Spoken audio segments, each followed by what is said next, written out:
4:23 a.m. Day 3 since it happened.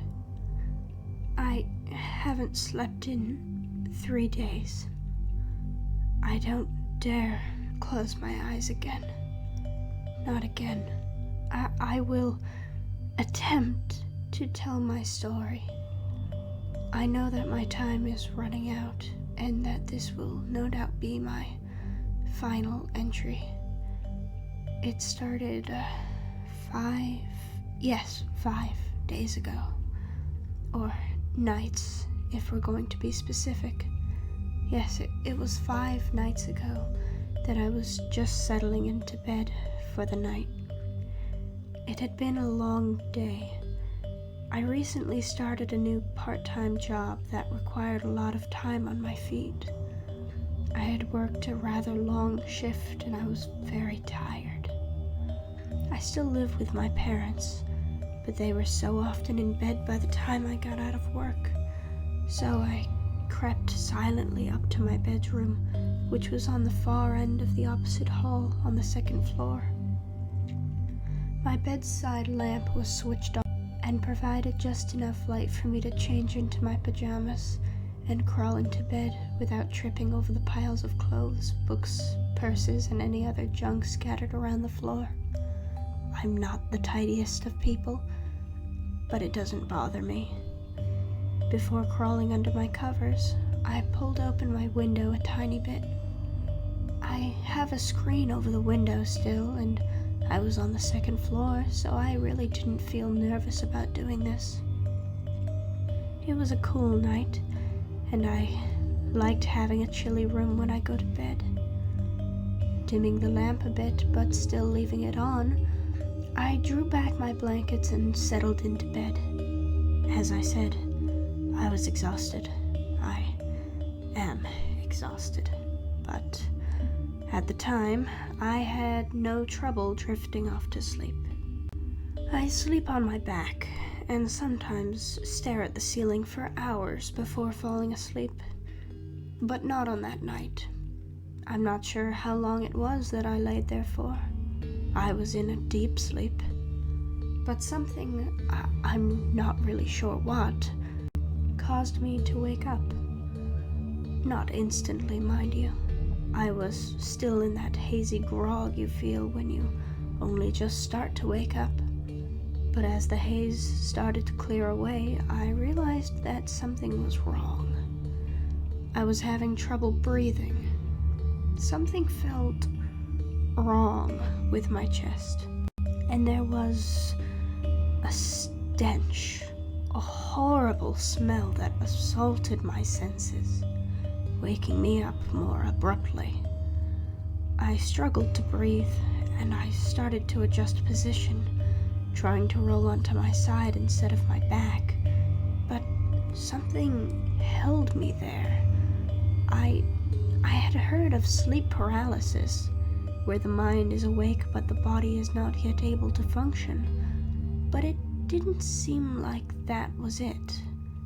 Something was holding me, or at least something was pressed against me, and it was heavy. I didn't want to open my eyes. I was scared. I hoped that maybe the blankets had gotten tangled on top of me, or maybe one of the family pets had wandered into my room and was looking for attention. But I knew better. My door was closed, and I never tossed or turned during the night. I could feel the blanket draped on either side of my body. There was a definite weight on me, and it was not one of my pets. Hesitantly, not knowing what else to do, since my breathing was getting cut off and my lungs were starting to burn with my heaving breaths, I opened my eyes. The lamp was dim, and my eyes were foggy from sleep, but when they had adjusted to the darkness, I saw a figure in front of my face. I mean, right in front of my face. I hadn't felt their presence, or even felt their breath on my face as I should have, but they were there, and if I could have moved, I would have reeled away and vomited at the sight before me. It was a pale face, pale as a ghost, and the mouth was contorted into this awful grin? No, not even a grin. The lips were drawn tight and curled upward, but almost in an unnatural, painful sort of way. And their eyes, large brown eyes that almost seemed to bulge from their sockets, staring not at me, but almost through me. There was no feeling in the eyes, just awful staring, and it didn't blink. I wanted to scream.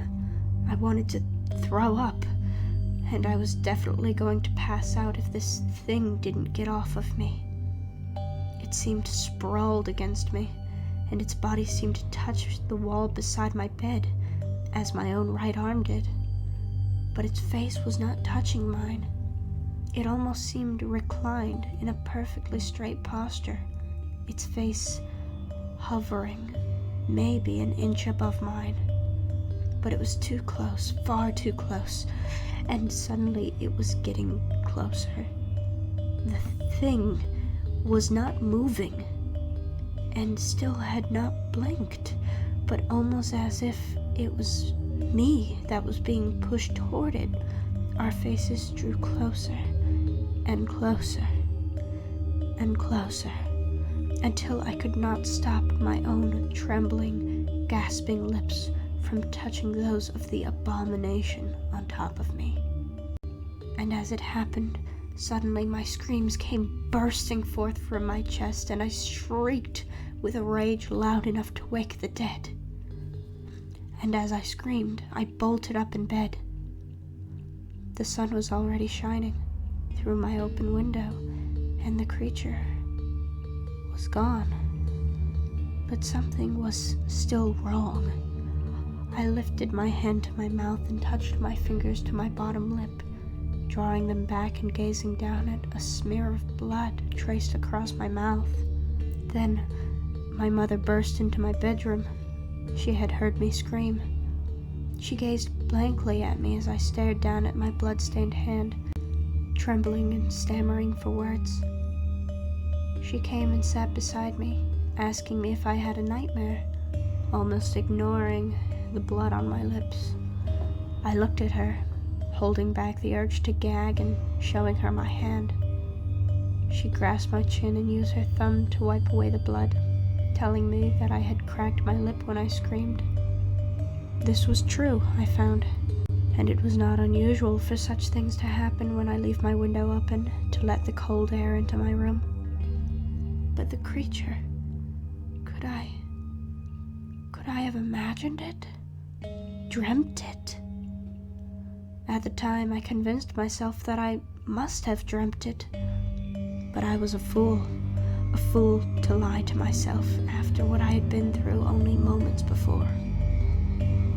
The next night, I slept with my window closed again, and I fell asleep without any hesitation. And again, for no reason at all, I awoke in the night with pressure on my chest. I did not try to lie to myself again. I knew this was real, that it was real, and I opened my eyes knowing what I would find.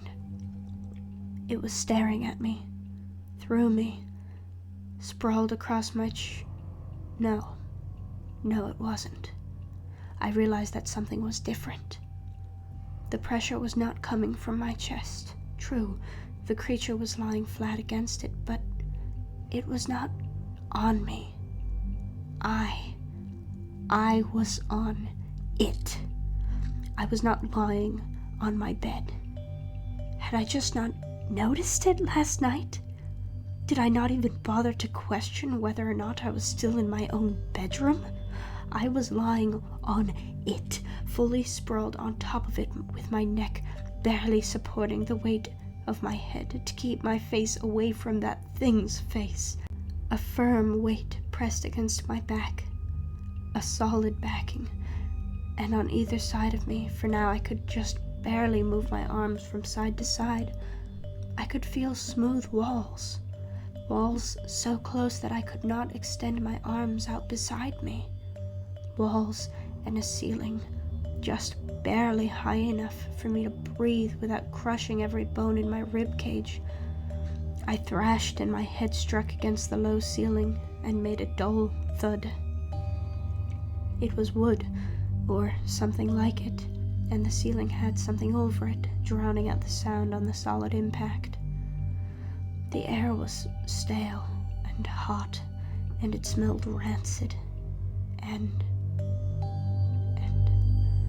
I knew. I just knew. I knew where I was, though I had no clue why I was there, or what had happened to me, or what this thing was. But I knew.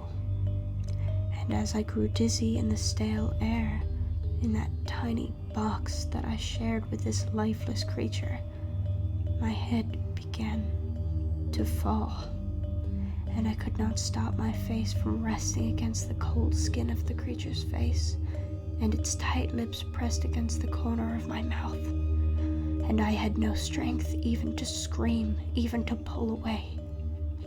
My eyes fluttered open, and I found myself back in my bedroom again. My lip cracked, and blood trickling down my chin from the corner of my lip. That was 3 nights ago. I have not slept since then. I cannot bring myself to, because I know